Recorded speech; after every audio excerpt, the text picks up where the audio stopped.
Alicia Gray is having a word with someone in the crowd, and now security is also involved.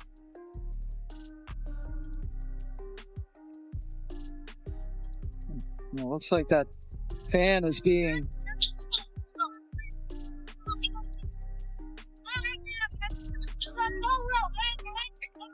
In a move that hijacked the entire narrative, Alicia Gray of the Atlanta Dream pointed directly at an Indiana Fever fan, claimed something had happened, and ignited a chaotic scene where security rushed to remove people, only for that entire story to completely and publicly implode when the details failed to line up. And while the Dream organization was busy scrambling, spinning a web of conflicting narratives, the Indiana Fever were too busy making actual history, snapping a years-long playoff drought in front of a roaring home crowd. The contrast could not have been clearer. One side was desperately spinning a lie, while the other was defiantly spinning the scoreboard. That is not just embarrassing, it is the perfect high-stakes setup for a Game 3 showdown you will not want to miss. If you support the Fever, then comment, "I've got the Fever." Let's go. It's clear to us the WNBA does not appreciate fans, don't want us there. We have been thrown out of games for a multitude of ridiculous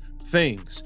We have watched these players complain and trash us all. They called half of us racist. They've called all types of stuff. All types of stuff. Now, without Caitlin Clark, the viewership has been cut in half by 50%. 50% for the playoffs. For the playoffs, y'all.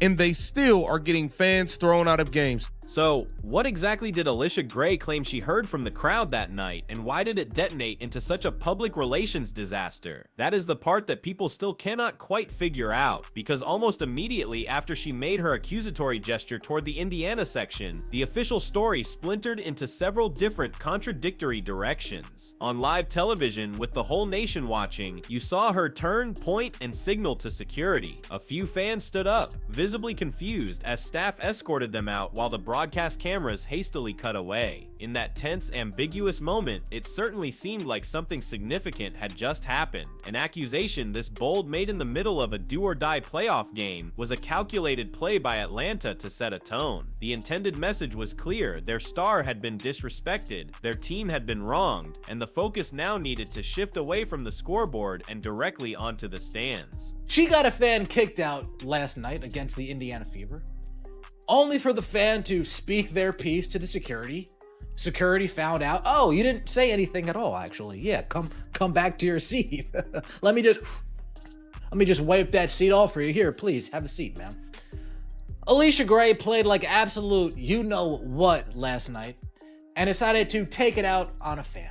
At first glance, you would be forgiven for assuming this was about some truly outrageous comment, something so egregious it would demand immediate attention and removal. But then, the very next day, the official narrative began to fray as different outlets started describing the incident in wildly different ways. On one hand, some reports downplayed the interaction as nothing more than light, routine heckling, the kind of background noise every professional athlete hears during a tense game. On the other, a more ominous narrative hinted it was something far more personal and serious, though critically, no one could offer any clarity on what was actually said. That glaring contrast immediately sent red flags shooting up. If you are going to forcibly remove paying fans from a high-stakes playoff environment, shouldn't the details of the offense be ironclad and consistent? Instead, what the public was given was a messy, contradictory patchwork of descriptions, a narrative that seemed to completely ignore what people who were actually inside the arena were sharing among themselves. This is nuts. By the way, security brought this couple back in and apologized to them. All right? They removed the couple because they do it to let the players calm down, because it's clear these players aren't professionals. Hey, that's what you owe us. You owe us at this point. Stop it. Stop it. So, she's now fully been exposed. And just like that, her entire narrative was completely and publicly exposed. Eyewitness accounts began to surface from the stands, and that is the precise moment when the entire foundation of Elisha Gray's version of events began to crumble. One person who sat in the immediate vicinity of the incident adamantly stated that the fan had only shouted, "You're good, Lex. She's not even trying anymore." A comment that was clearly and unambiguously directed as encouragement for Lexi Hull, not as an insult toward Gray. It wasn't vulgar, it wasn't threatening, it was completely standard sports talk, and yet somehow that one completely benign comment was twisted and allowed to detonate into player frustration, a dramatic signal to security, and the unnecessary spectacle of removing paying fans from their seats. If that doesn't sound like an absolutely breathtaking stretch, then what on earth does? And let's get this account of the situation.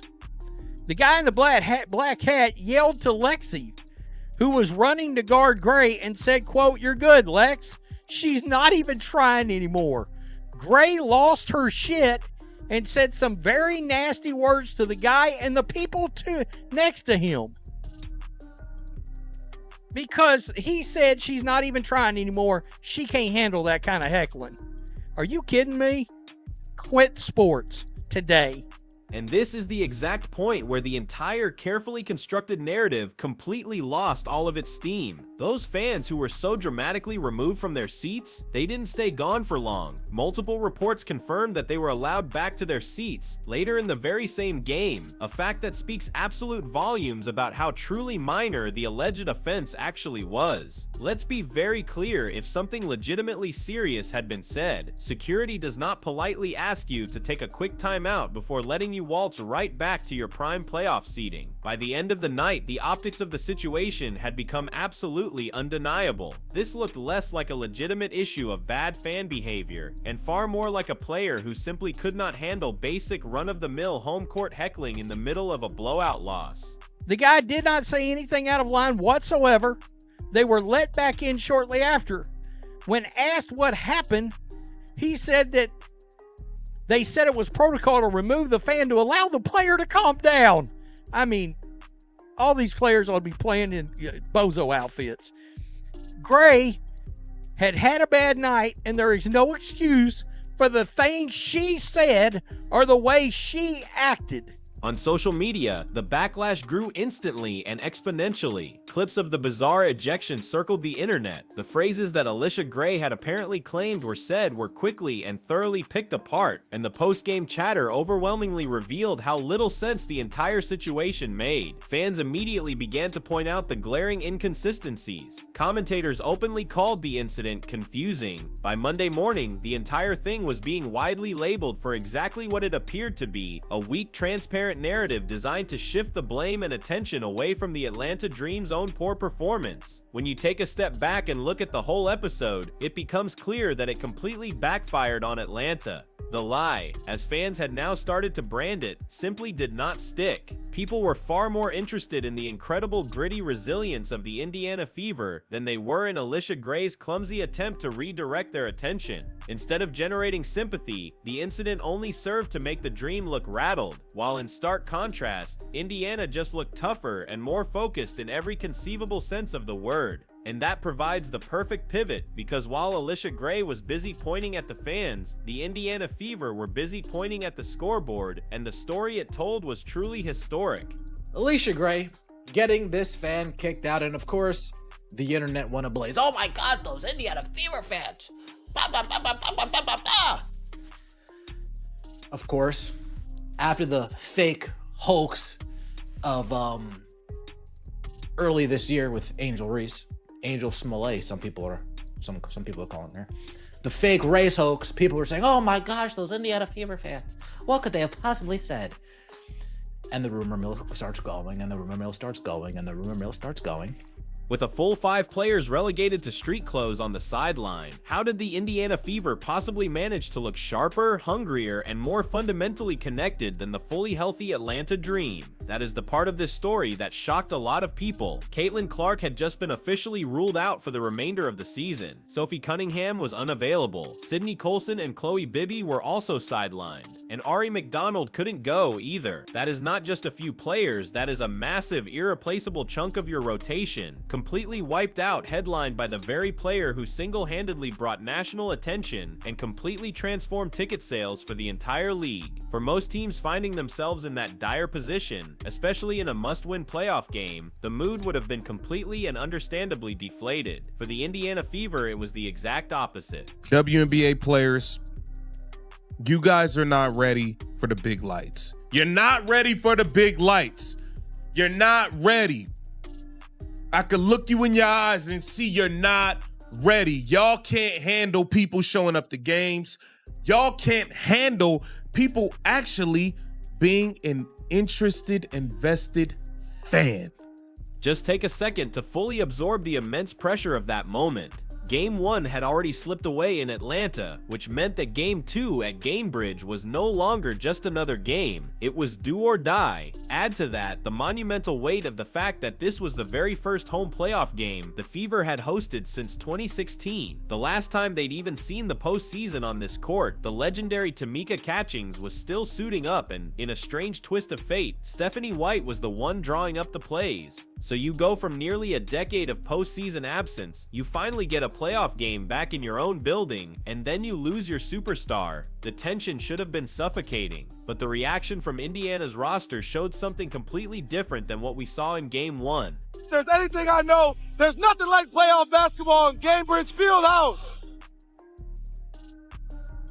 We come to you from Gainbridge Fieldhouse in Indianapolis, the first home playoff game for the Fever since 2016. Need to win this to force a decisive Game 3. The atmosphere in the building perfectly matched the high stakes. A sea of red Now You Know shirts filled the lower sections, and the sheer volume of the noise inside Gainbridge gave off the distinct feel of a city absolutely ravenous to make up for years of missing out. The crowd didn't just politely clap at big plays, they roared through defensive stands, they erupted in response to hustle moments, and they carried themselves as if they were a legitimate sixth player on the court. For a team so dangerously short on depth, that extra explosive energy ultimately became the difference maker. Even during the pregame shoot-around, Coach White hammered the point home. She declared, "There's got to be a desperation that you play with, and a sense of urgency that you play with at all times." Fever, go! Bow, bow, bow! Let's go! Fever!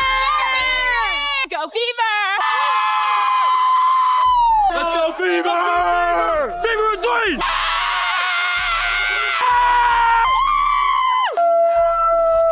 Let's go! Playoff, baby! This is the reason! This is our season! Return up time! Indiana Fever! That time we on the map! Let's go! And that was not just empty lip service. She had openly criticized the Game 1 effort for lacking a certain intensity, and her players very clearly heard her. This time, they refused to give the referees any excuse to negatively influence the game. From the very first quarter, their body language was completely different. There were quicker rotations on defense, stronger and more deliberate box outs, and a palpable, renewed willingness to share the ball on offense. They didn't just stand around, waiting for a single hero to carry them. They collectively decided it would have to take every single one of them. And then there was the presence of Caitlin on the bench. Instead of moping, she was seen smiling, cheering, and energetically standing up for every single defensive stop. The rest of the team visibly fed off that unwavering support. Rather than sulking over the immense talent they had lost, they channeled her positive energy and carried it directly with them onto the floor.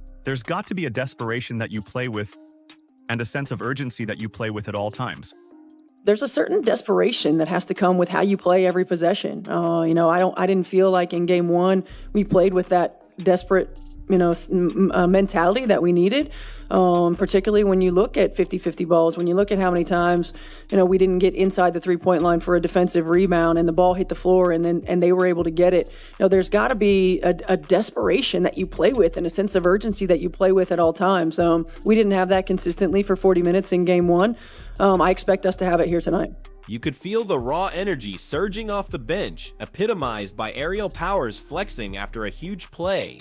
That is precisely how Indiana managed to flip a potentially season-ending, catastrophic blow into one of the most genuinely uplifting and memorable nights in their entire franchise history. The narrative was no longer about who was missing from the lineup. It became a powerful story about who was willing to step up. And now, that incredible resilience leads us directly into the best part of this story: the unforgettable way their stars completely changed the entire game once they were on the court. Boston backing down Jones, post moves, banks it in, bow, bow, bow. Underway, it's 2-0 Fever through the first 20 seconds. Bree Jones, so crafty around the bucket, good footwork, little fadeaway there.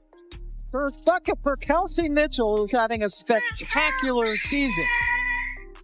Powers muscling it up, good, and one. There's the energy off the bench from Ariel Powers as she flexes.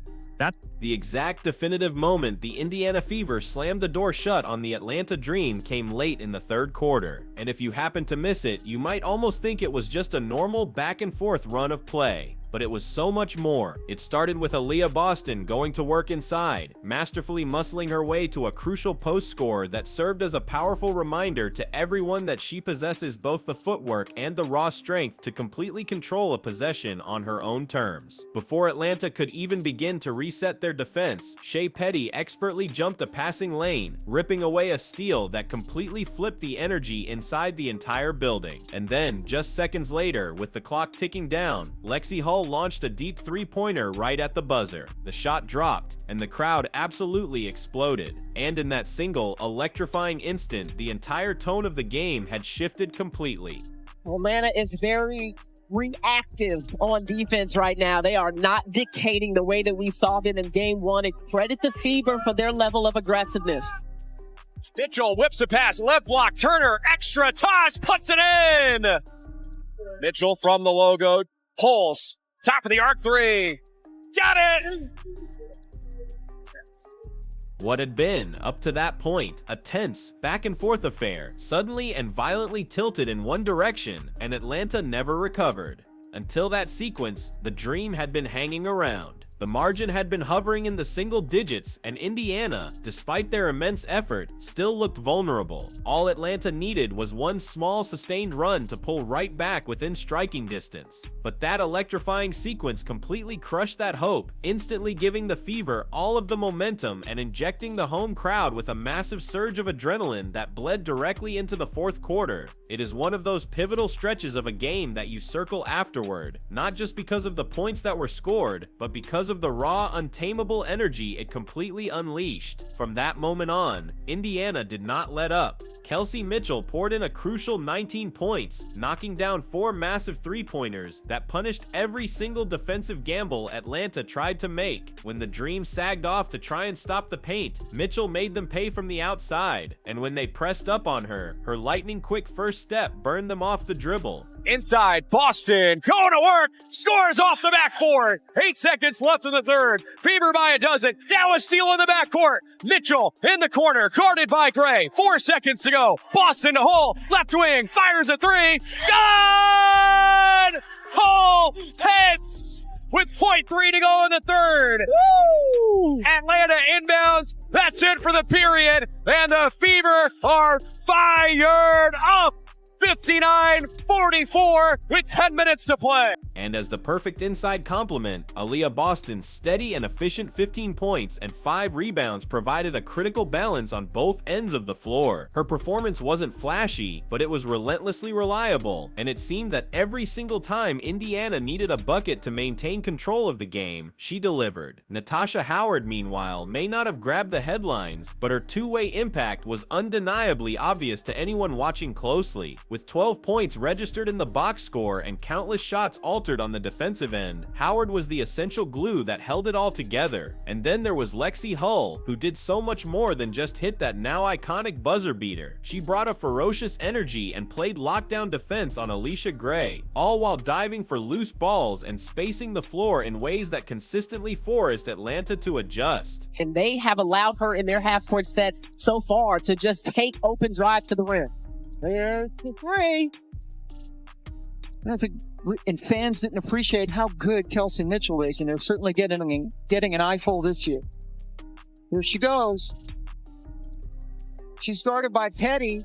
Takes it right to the basket and misses. It's a hit for Mitchell.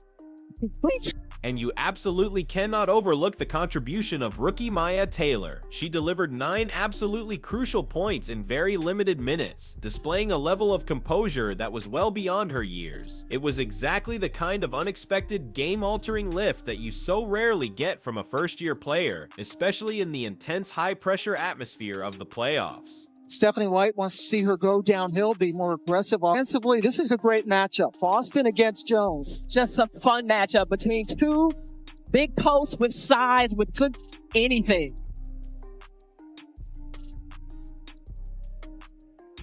Boston up, under, and in. The defense, however, is what ultimately sealed their fate.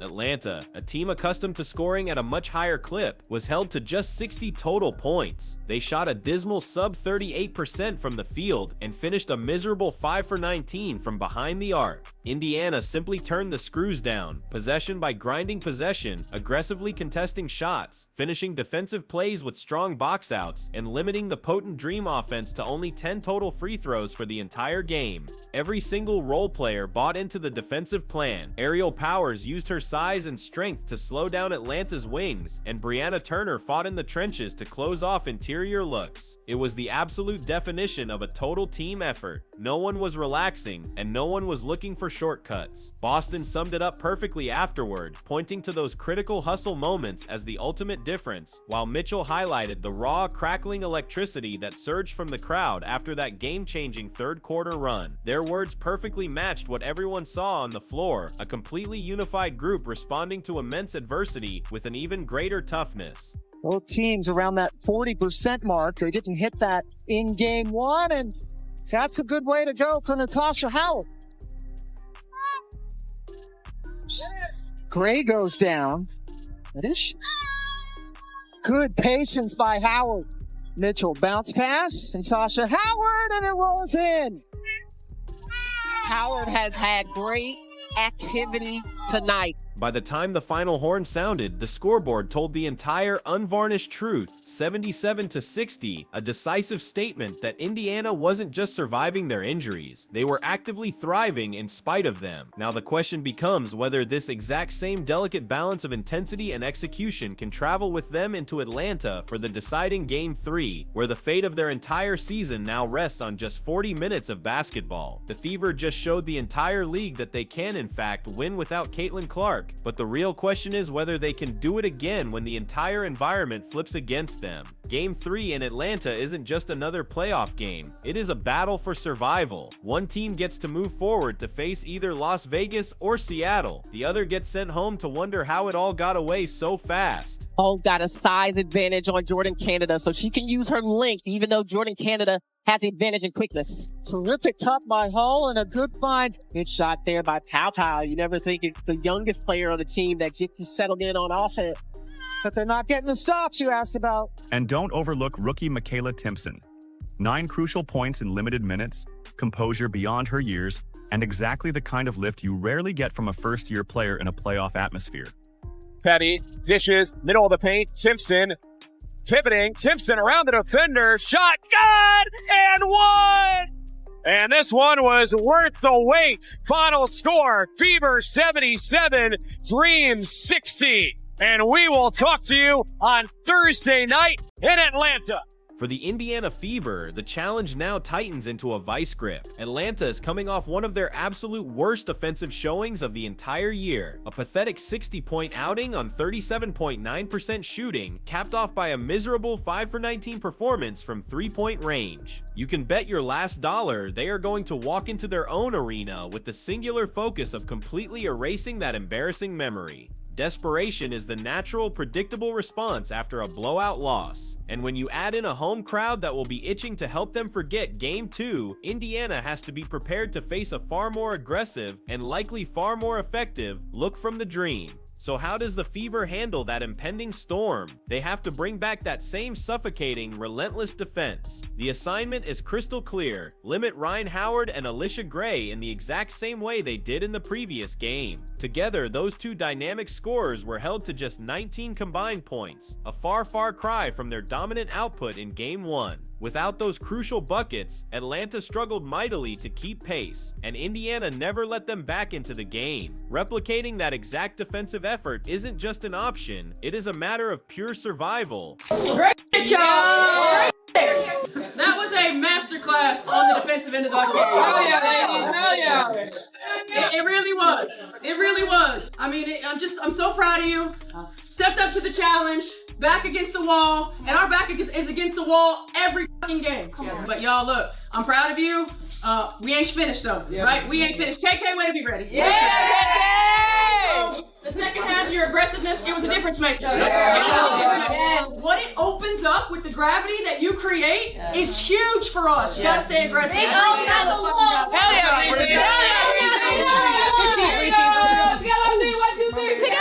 The individual matchups will play an absolutely huge role in deciding this contest. Kelsey Mitchell has to somehow maintain her offensive rhythm against a perimeter defense that will undoubtedly be applying far more intense pressure on her. Down low, Aliyah Boston faces another incredibly heavy test in the paint, knowing full well that Atlanta will be feeding their bigs more touches, specifically trying to drag her into foul trouble. And then there's the rookie, Maya Taylor. If her 9-point spark in Game 2 wasn't a fluke, repeating that kind of preternatural poise in a deciding road game could once again tilt the entire balance. Steph holding them to 60 points today. What did you see that was so effective from you guys defensively and really turned this game? I mean, our aggressiveness, our attention to detail, our ability to contest without fouling, to be disciplined, in that area, I thought was huge. We played good enough defense down there, and our offense just couldn't get going, and we were able to get it going on both sides tonight. I continue to just be so proud of this group and their resilience, their toughness, and their ability to respond. The elephant in the room for the Fever, however, is simply energy. With Clark, Cunningham, and so many others still out, there is absolutely no margin for them to pace themselves. Can this incredibly shorthanded group realistically push themselves for a full 40 minutes in a hostile building? This is where it might just come down to the X factors. Lexi Hull's timely shooting, Natasha Howard's relentless two-way grind, and Ariel Powers providing another much-needed defensive boost. All three of these players have the potential to single-handedly swing the night. This Game 3 is not just about securing one win. It is an opportunity for the Indiana Fever to shed the rebuilding project label and definitively announce themselves as a true championship contender. And no matter the final outcome, the meaning of this moment will stretch far forward, especially given the unprecedented adversity this team has been forced to deal with all year long. Kelsey, going into a do-or-die Game 3, what excites you about that opportunity as a competitor? I think it would be a really good challenge for us. I think obviously we want to win a game and they want to win a game. So I think somebody has to lose and somebody has to win, obviously. But I think that we take tonight for what it is and start mentally preparing once it hit 12 o'clock and being able to go into what's important for Thursday. And so, like I said, it's a big opportunity tonight, but you got to let it be the moment and let it kind of fuel you for Thursday, but you got to move on. Alicia Gray's manufactured moment with the crowd will ultimately fade into obscurity. What will stick, what will be remembered, is the indelible image of the Indiana Fever turning a season of catastrophic setbacks into their first playoff series win in nearly a full decade. That is the story that fans will carry forward. The Fever have already sent a terrifying message to the entire league. They can fight through an avalanche of injuries and still look like a serious playoff team. Just imagine what this same group will look like in 2026 with a healthy Caitlin Clark, surrounded by the championship core of Boston, Mitchell, Hull, and an even deeper bench. Steph, for Game 3, how much does a win like this give you guys confidence that you can close out the series in a tough situation on the road? Yeah, I mean, I think that this is a group that's confidence has really never wavered. We've been in every kind of situation you can imagine, and we've been able to find ways to put ourselves in position to win, and this will be no different. Obviously, it's going to be on the opponent's home floor, but it doesn't matter. I think for us, our if we maintain our attention to detail, if we continue the defensive effort that we had tonight, and we shoot with confidence, you know, we give ourselves a chance. And this group is continued to show their heart, their character, night in and night out. This Game 3 is now more than just a decider. It is a chance to advance to Round 2 to make history all over again, and to remind everyone in the league of one simple, brutal truth: the scoreboard never lies. We want to hear from the Fever faithful. If you support this team, then drop it in the comments. I've got the Fever. Be sure to like, subscribe, and turn on all notifications so you never miss a second of this incredible run. Click the video on the screen, and we will see you in the next one.